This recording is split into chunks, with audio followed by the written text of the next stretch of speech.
بسم اللہ الرحمن الرحیم۔ السلام علیکم ورحمۃ اللہ وبرکاتہ۔ پیارے پیارے اسلامی بھائیوں، حدیث شریف میں ہے کہ حضرت ابو سعید خدری رضی اللہ تعالی عنہ اور حضرت ابو ہریرہ رضی اللہ تعالی عنہ ہمارے پیارے آقا حضرت محمد مصطفیٰ صلی اللہ علیہ وآلہ وسلم سے بیان کرتے ہیں کہ آپ صلی اللہ علیہ وآلہ وسلم نے ارشاد فرمایا کہ مسلمان کو تھکان، بیماری، غم، تکلیف یا کانٹا لگنے سے جو پریشانی ہوتی ہے اس کے بدلے اس کے صغیرہ گناہ معاف ہو جاتے ہیں۔ سبحان اللہ و بحمدہ سبحان اللہ العظیم۔ بخاری اور مسلم، کتاب ریاض الصالحین۔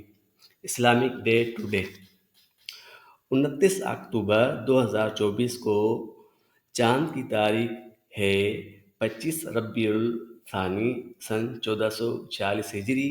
السلام علیکم ورحمۃ اللہ وبرکاتہ۔